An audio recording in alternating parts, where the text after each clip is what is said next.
आणि राजे तुम्ही जर जिंकलात तर तुम्ही म्हणाल ते आम्ही ऐकू. जिजाऊचा खेळ झाला खेळणं आणि अर्थातच जिजाऊ जिंकल्या. शोभा पुढे आली. अहो साहेब आम्ही हारलो, बोला आता आम्ही काय करायचंय. आमच्यासारखी एखादी दुसरी अशी तशी असती ती म्हणली असती मला म्हातारपणी सांभाळशील ना, पण ती जिजाऊ होती. जिजाऊनं शोभाला कडेवर घेतलं. ऐका मंडळी, जिजाऊनं शोभाला कडेवर घेतलं. अजून ती जन्मखोली दाखवली जाते शिवनेरीवर. आणि त्या खिडकीतून शोभाला सांगितलं, शोभा तुम्हाला गडाच्या खाली काय दिसतंय. शोभा म्हणली, अहो साहेब आम्हाला पूर्ण जुन्नर शहर दिसतंय. अजून काय दिसतंय.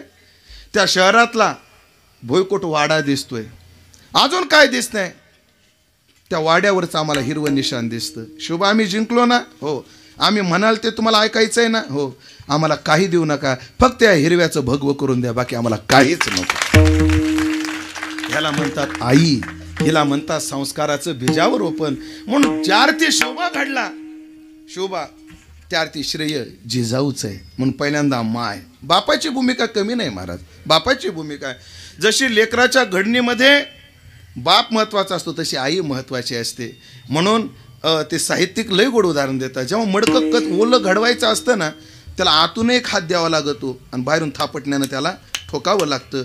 आतून हात आधार देणारी माय जर असेल तर वरून थापटण्यानं आकार देणारा बाप हे ध्यानात ठेवा. हो. म्हणून 5 वर्षापर्यंत लालन, 12 वर्षापर्यंत ताडण आणि नंतर मित्रवत आचरण. पंचवर्ष लालयत पंचवर्षांनी, ताडयत षोडश आहे का, बरं 16 वर्ष, मला ते उपस्थित होईना श्लोक. लालयत पंचवर्षांनी. लेकरू जोपर्यंत 5 वर्षाचे तोपर्यंत त्याची लाड केले पाहिजे. 16 वर्षाचा होईपर्यंत चुकीच्या ठिकाणी त्याचं ताडण केलं पाहिजे बापाने. आणि एकदा 16 वर्षाच्या पुढे गेला की त्याला मित्रासारखं त्याच्याशी आचरण केलं पाहिजे. पण या 3 स्टेप महत्वाची. ताडणानंतर मित्रवत आचरण. ताडण केलं नाही, मित्रवत आचरण चालू केलं, लय अवघड आहे, लय अवघड आहे. एक पोरगा 17 वर्षाचा झाला आणि पोरगा, त्याचं नाव बाळासाहेब होतं बापाचं. ते म्हणला बाळा, पोराला म्हटला बाळा आता तू 16 वर्षाचा झाला, आता तू मी मित्र म्हणून वागायचं, आता मर्यादा संपली. ते म्हणे असं आहे का. म्हणे बाळू काढ बरं गायछाप. मला गायछाप मागतो, बाळू म्हणतो तुम्हीच म्हणले ना मित्रासारखं वागायचं, काढ म्हणे बाळू. पण त्या मित्रवत आचरेत याच्या आधी ताडयत हे बी महत्वाचे ध्यानात ठेवा. म्हणून बापाची भूमिका मुलगा घडवण्यात फार मोठी असते. धन्य माता पिता तयाची. आणि सगळ्यात महत्वाचं, एवढं चांगलं रत्न कुणी दिलं, त्यांनी दिलं. घटना सांगतो महाराज, घटना.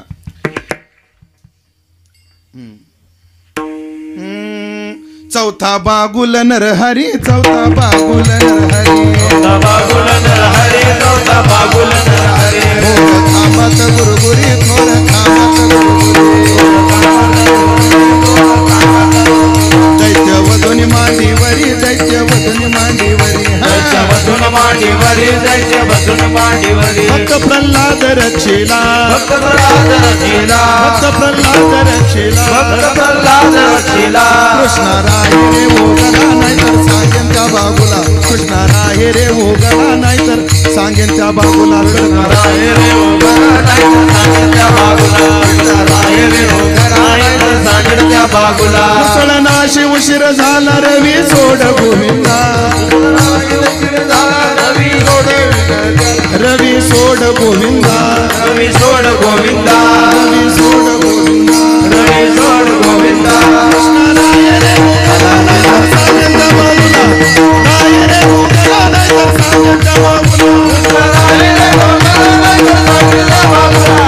राहे रे ओगला नाही तर सांगेन त्या बाबूला.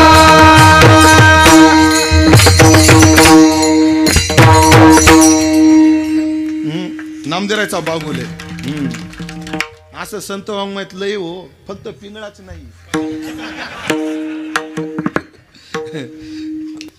चौथा बागुल नरहरी, थोर खांबात गुरगुरी.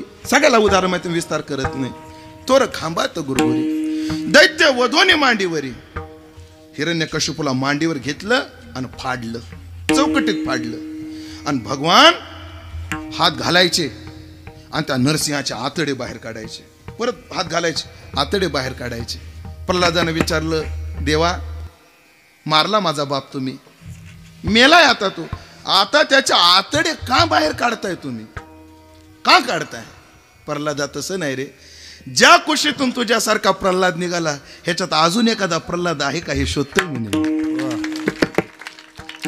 यात अजून एखादा प्रल्हाद आहे का हे शोधतोय म्हणे मी. धन्य धन्य जयाचे कुशी. म्हणून माय बाप मुलाला जन्म देतात, असा सात्विक पोरगा जन्माला घालणं हे सुद्धा त्यांचे फार मोठे उपकार आहेत. म्हणून किती उपकार आहेत ज्या बाईनं विवेकानंदाला जन्म दिला, किती उपकार आहेत त्या मातेचे जिजाऊचे जिनं शोभा दिले. महाराज कुशीचं काय महत्व असतं? वामन भाऊ यांची आई वारली, वामन भाऊंची आई वारली. वामन भाऊ कडक होते शिस्तीच्या बाबतीत. सकाळी मी कीर्तनात हा प्रसंग सांगितला. वामन भाऊ कडक होते शिस्तीच्या बाबतीत आणि वेळ खूप झाला. सगळे म्हटले आपण जर अंत्यविधीला वेळ केला तर भाऊ जास्त चिडतील. आणि वेळ का होत होता? भगवान बाबा लांब होते, त्यांना यायला वेळ लागत होता. शेवटी लोक म्हटले भाऊ उचलू आपण प्रेत आता. पण वामन भाऊ म्हटले नाही, भगवानला येऊ द्या, अजून बाबांना येऊ द्या. मग आणि टांग्यातून बाबा आले, भगवान बाबा आले, टांग्यातून उतरले. सगळे लोक दर्शन घेताना वामन भाऊच्या आईच्या पायाच्या दर्शन घ्यायचे, पण बाबांनी पायाचं दर्शन घेतलं नाही, कुशीचं दर्शन घेतलं. एकाने विचारलं, बाबा तुम्ही पाया का पडले नाही, कुशीचं दर्शन का घेतलं? अरे या बाईच्या पायापेक्षा हिची कुश धन्य आहे, कारण ह्या कुशीनं वामन भाऊ सारखा साधू आपल्याला दिला. धन्य धन्य जयाची कुशी ज्ञानदेव जन्मले. म्हणून ते बापही महत्वाचा. म्हणून काय धन्य माता पिता तयाची, कर्म यानं केलं हा जागता हा, आणि धन्यता त्याला. ही झाला महिमा कोणाचा? हिताच्या ठिकाणी जागा असणाऱ्याचा महिमा. हा महिमा आहे. हा महिमा एवढ्यापर्यंत सीमित आहे असं नाही, त्याची मायबापच धन्य आहेत असं नाही. मग त्या व्यक्तीबद्दल देवाला काय भाव आहे तो अभंगाच्या दुसऱ्या कोळी कन्या पुत्र होती, कोळी कन्या पुत्र होती, कोळी कन्या पुत्र होती, कोळी कन्या पुत्र होती.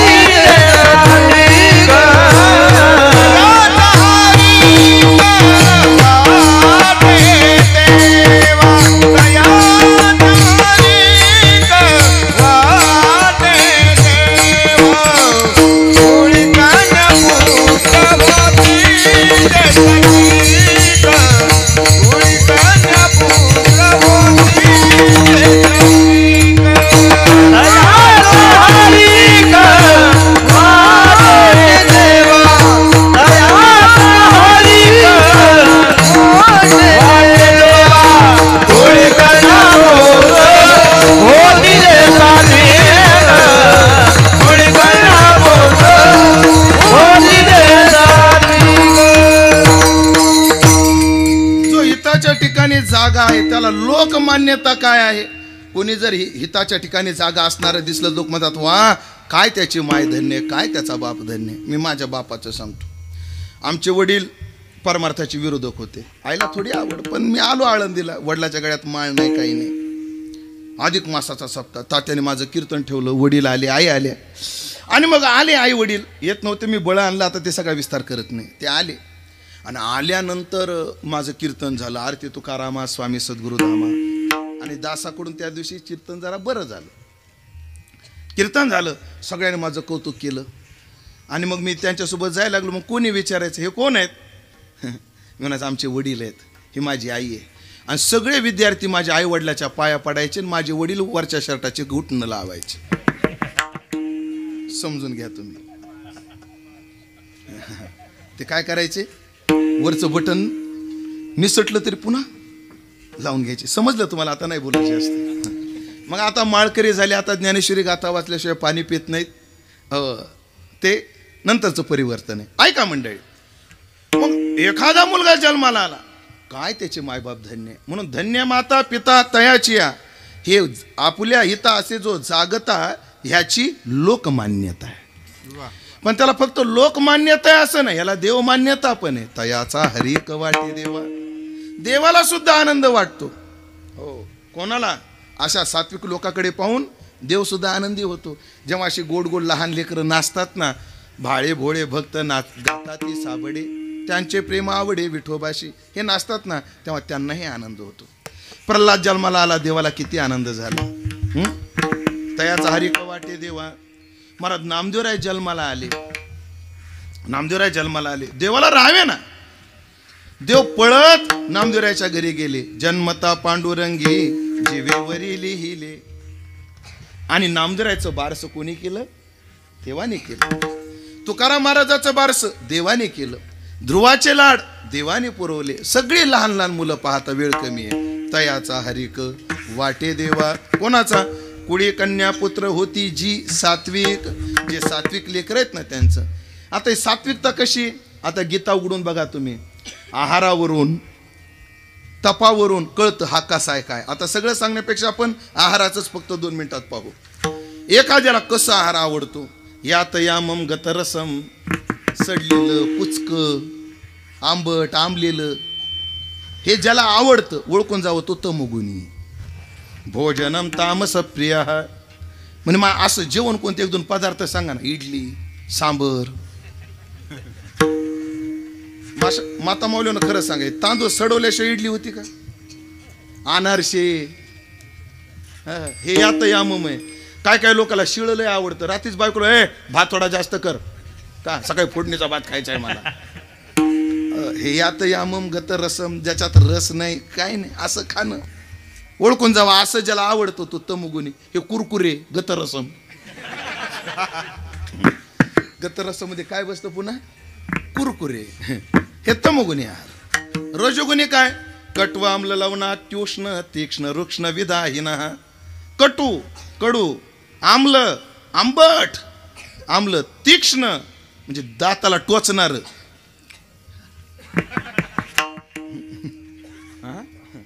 म्हणजे दाताला टोचणार म्हणजे त्या खारोड्या वगैरे अशा टोचतात ना दाताला. दुसरीकडे नेऊ नका तुम्ही कृपा करून. अत्युष्ण, अत्यंत गरम गरम जेवण आवडतं एखाद्याला. ज्ञानोबारांनी त्याच्यावर वर्णन केलं. त्याचं जेवणाचं ताट ठेवलं वर जर वात धरली तर वात पेटल म्हणे. एवढं खरट केवढं. अति आम्ल अति लवण. ज्याला खरट आवडतं, लवण आवडतं, तिखट आवडतं, चमचमीत आवडतं, ओळखून जावा हा कोण आहे? रजोगुणी. आणि मग काय? आयु सत्व बलारोग्य सुख प्रीती विवर्धन रस्या स्निग्धा स्थिरा हृदया भोजनम सात्विक प्रिय. सात्विक माणसाचं जेवण काय आहे? आयु म्हणजे आयुष्य वाढवणार. माणसाचं आयुष्य कोणतं अन्न वाढवतं? जे मापात खाल्लं जातं ते. आणि शास्त्रीय दृष्ट्या सांगायचं ठरलं, आयुर्वय घृतम, जो चांगलं तूप चांगलं खातो त्याला दीर्घ आयुष्य प्राप्त होतं. मग तुपाला काय म्हटलेलं आहे? आयुष्य म्हटलेलं आहे. माता माऊल्यांनो, लेकरांना जरी ते खात नसतील तर चपातीमध्ये उंडा तिंबताना तूप टाकत जा, गावरान जर्शीचं.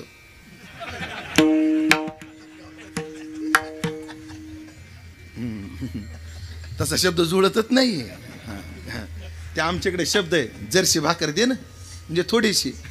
ती जर्सीच गाय, ती काय आहे? जर्सी गाय. बाकी ती डुकरीनच आहे, ते काही फरक नाही त्याच्यात. महाराज तुम्ही कमवताय कोणासाठी? करताय कोणासाठी? मुलांसाठी ना. मग जे लहानपणापासून चांगलं तूप खातात त्यांना गुडघ्याचे त्रास भविष्यात होत नाहीत. नजर कमी होत नाही. महाराज तुपाला दुसरं शब्द वेदामध्ये तेज. जो गावरान तूप खातो त्याच्या वाणीला तेज येतं. मग कीर्तनकारानं तूप खाल्लंच पाहिजे महाराज. क्विंटल होऊ द्या नाही तर 1.5 क्विंटल होऊ द्या. हा तेच म्हणू नका तुम्ही, कळाले. तूप काय करतं? तेज वाढवतं. गावरान गाईचं तूप वजनही वाढवत नाही असं आयुर्वेदाचं म्हणणं आहे. तात्पर्य आहे का? आयु सत्व, आयु वाढवणार. सत्व म्हणजे सात्विकता वाढवणार. तुम्ही अजून अभ्यास करा मंडळी. ज्या दिवशी ढाब्यावरचं तुम्ही खाता त्या दिवशी आपल्या वृत्तीचा अभ्यास करायचा. आणि ज्या दिवशी तुम्ही आईच्या हातचं खाता त्या दिवशी वृत्तीचा अभ्यास करायचा. फरक दिसून येईल तुम्हाला काय येतं. अजून अभ्यास करा. आपण ढाब्यावरचं जेव्हा खाल तेव्हा अभ्यास करा की त्या दिवशी वृत्ती स्थिर राहत नाही. वृत्ती काही करायला लागते. पण ज्या दिवशी घरचं आपण सात्विक जेवण जेवतो आईच्या हातचं, हो, ते मात्र काय आहे, माणसाला स्थिर करतं, स्थिर हृदय असं जे जेवण आहे, सुख प्रीती विवर्धन, सुख वाढवणारं, प्रेम वृद्धिगत करणारं हे सात्विक जेवण आहे. पण असं सात्विकता ज्याच्या खाण्यात आहे, सात्विकता ज्याच्या आचरणात आहे, सात्विकता ज्याच्या तपात आहे, सात्विकता ज्याच्या स्वाध्यायात आहे, सात्विकता ज्याच्या वाणीत आहे, सगळ्याची वर्णनं गीतेमध्ये आता विस्तार करत नाही. अशी जी आहे, अशी कुळी कन्या पुत्र होती जी सात्विक, तयाचा हरिक वाटे देवा. त्याचा हरिक देवांना सुद्धा वाटतो.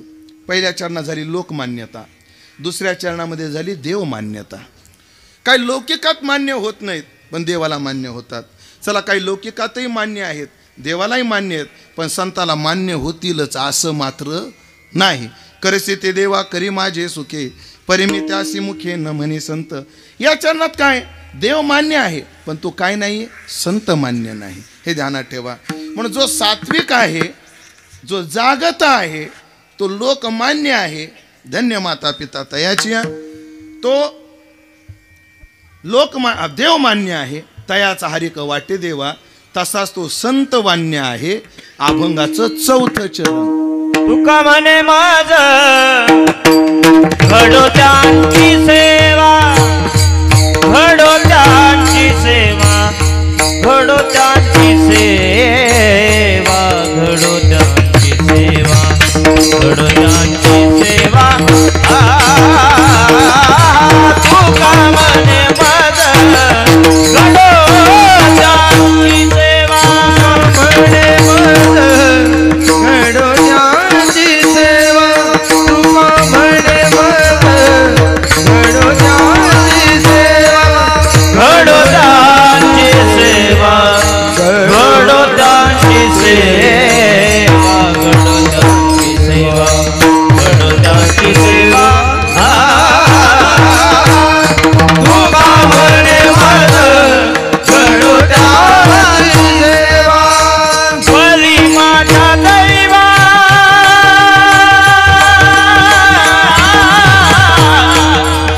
पाल नाही, बली माझ्या दैवा, पाल नाही. कुळी कळला पुत्र होती जी सात्विक, होती जी सात्विक, होती जी सात्विक, होती जी सात्विक, होती जी सात्विक. होळी कळला पुत्र होती जी सात्विक,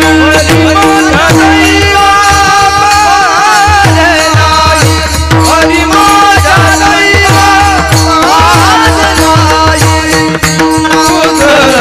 होती जे सात्विक, होती जे सात्विक, होती जे सात्विक, होती जे सात्विक, होती जे सात्विक. होळी कळला पुत्र होती जे सात्विक.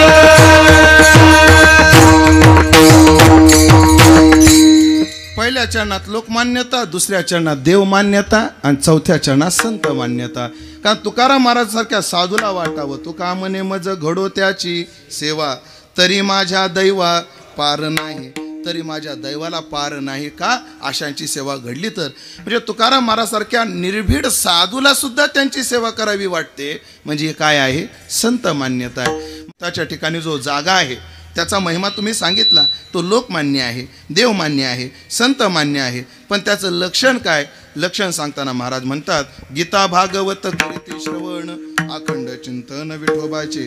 जो गीतेचं भागवताचं श्रवण करतो आणि विठोबाचं अखंड चिंतन करतो. विठोबार विठोबार विठोबा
गीता भागवत करीती श्रवण अखंड चिंतन विठोबाचे.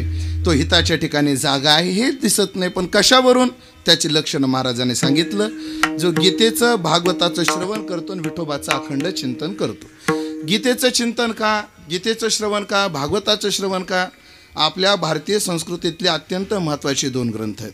या 2 ग्रंथामध्ये 2 गोष्टी शिकवल्या गेलेल्या आहेत. कायम कीर्तनकार सांगतात तेच सांगतो आणि आधी हाराचा भार कमी करतो.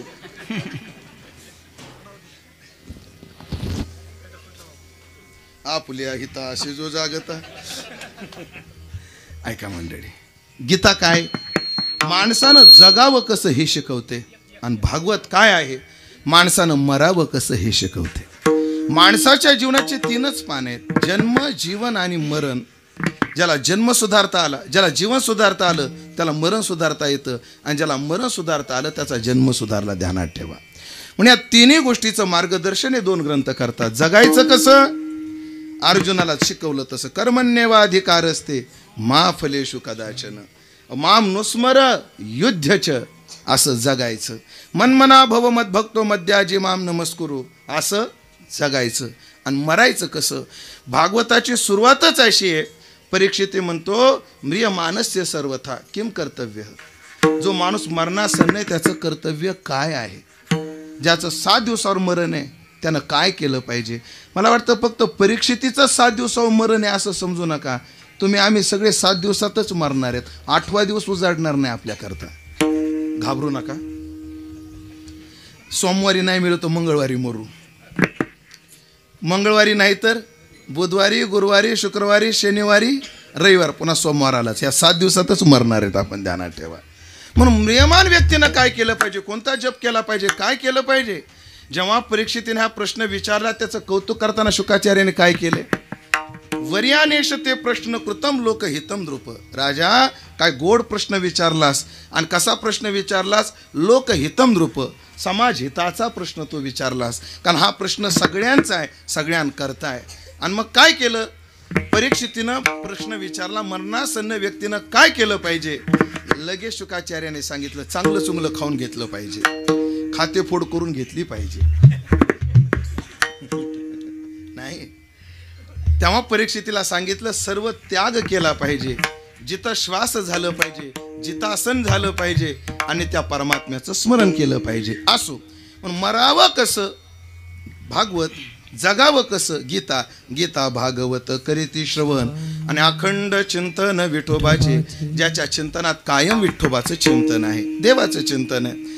आमच्या चित्तामध्ये ऐकलं का? त्या साधूचं कुठं कुठं चिंतन चालू आहे? त्या साधकाचं अखंड काय? दडिता कांडिता जेविता गे बाई हे पांडुरंग ध्यानी, पांडुरंग मनी, जागृती स्वप्नी पांडुरंग. प्रत्येक अवस्थेत त्याचं चिंतन तो करतो. असा जो आहे तो हिताच्या ठिकाणी जागा आहे. त्याचा महिमा काय? तो लोकमान्य आहे, धन्य माता पिता तयाशिया. तो देवमान्य आहे, तयाचा हरिक वाटे देवा. आणि तो संत मान्य आहे, तो का म्हणे मज घडो त्याची सेवा. असं त्याचा महिमा आणि लक्षण महाराजांनी गायले. ज्ञानेश्वर माऊली ज्ञानराज माऊली ज्ञानेश्वर माऊली ज्ञानराज माऊली ज्ञानेश्वर माऊली ज्ञानराज माऊली ज्ञानेश्वर माऊली ज्ञानराज माऊली.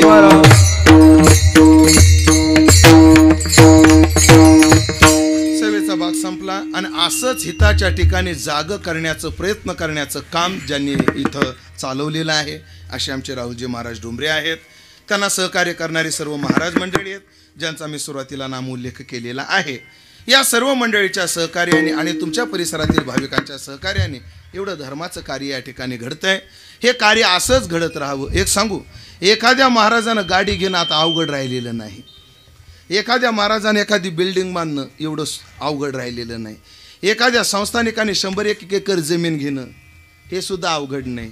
पण एका व्यक्तीने 10 विद्यार्थी घडवणं हे सगळ्यात मोठं अवघड काम आहे. आणि असं शिवधनुष्य आमच्या राहुल महाराजांनी, आपलं डोंबरे महाराजांनी उचललेलं आहे.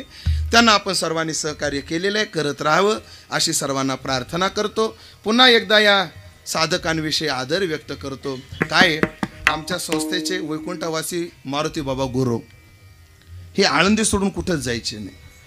मला संस्थेतले 4 महात्मे होते ना, मामा, स्वामी, लक्ष्मण बुवा आणि मारुती बुवा, आपलं स्वामी मामा, लक्ष्मण बुवा आणि मारुती बुवा, हे 4 महात्मे. या चौघातला फरक सांगतो तुम्हाला. स्वामी जनसामान्यापर्यंत पोहोचायचे, मामा उच्च शिक्षित लोकांपर्यंत पोहोचायचे आणि ते गोळा करून संप्रदायात आणायचे, साधक आणायचे. आणि लक्ष्मण बुवा मारुती बुवा आळंदीत राहून विद्यार्थी घडवायचे. मारुती बाबा कधी आळंदी सोडत नव्हते. कोण? मारुती बाबा गुरु. रोज इंद्रायणीचं स्नान करायचे. ऐका मंडळी, संस्थेमध्ये सांगितलं जातं मारुती बाबा रोज संस्थेमधून आपलं इंद्रायणीला स्नानाला जायचे आणि येताना कळशीभर पाणी आणायचे. आणि त्या कळशीभर पाणी कुठं ओतायचे? ज्ञानोबराच्या समाधीवर नाही, आळंदीत वारकरी शिक्षण संस्थेत विद्यार्थी ज्या रूममध्ये राहतात त्याच्या उंबरठ्यावर पुजायचे. विद्यार्थ्याचा उंबरठा पुजायचे, त्याला बुक्का हार लावायचे. लोकांना विचारलं, बुवा तुम्ही विद्यार्थ्याच्या रूमचा उंबरठा का पुजता? तर बुवा म्हणायचे, म्हणतात मारुती बुवा, अहो काय जाणो, याच विद्यार्थ्यातला एखादा ज्ञानोबा होईल, तुकोबा होईल, तेव्हा सेवा घडणार नाही, आता सेवा करून घेतो. एवढा आदर साधकाविषयी आपल्या साधू संतांचा असतो, आपलाही असला पाहिजे. एक तुम्हाला तुकोबरायचं प्रमाण सांगतो. हे पोरं आहेत ना लहान लहान, यांची आवेलना कधी करू नका. परमार्थी तो न म्हणावा आपुला, सलगी धाकुला हेळू नये. एखाद्या वारकऱ्याची आवेलना होण्याची 3 कारण आहेत महाराज. सलगी काय नाही, ते आमच्याकडे काय येत राहतात, काय नाही, आमच्याकडे काय येतात ते. सलगी म्हणून आवेलना करू नये. धाकुला हे आमच्या समोरचं कालचं पोरग आहे ते, त्याला काय त्याच्या काय पाया पडायचं. धाकुला म्हणून हिरवू नये. आणि दुसरं आपुला, राहुल महाराज आपला भाचा आहे, हे पोरग आमचं नातू आहे, असं म्हणून आवेलना कधी करायची. तुम्ही पाया पडाच असा माझा दावा नाहीये, पण आवेलना घडली नाही पाहिजे. म्हणून हे विद्यार्थी घडवणं आणि हे विद्यार्थी घडणं एवढी सोपी गोष्ट नाही. काय सांगा, या विद्यार्थ्यामध्ये भविष्यातला कोणी बोधे बाबा असेल, कोणी मारुती बाबा असेल, कोणी विठ्ठल बाबा असेल. म्हणून यांना आताच नमस्कार करतो आणि ह्या घडवणाऱ्यांनाही शतशः आभार मानतो. वाणीला पूर्णविराम देतो. पुन्हा एकदा उपस्थित सर्व वैष्णव गुणीजन महाराज मंडळी यांचे आभार मानतो आणि झालेली सेवा प्रभूचरणी समर्पित करून पुन्हा एकदा या आपल्या हिताशी जो जागता, असा आपणही आपल्या हिताच्या ठिकाणी जाग होऊन गीता भागवताचं श्रवण, अखंड विठोबाचं चिंतन आपल्याकडून घडावं अशी प्रार्थना करून वाणीला पूर्णविराम. निवृत्ती ज्ञानदेव सोपान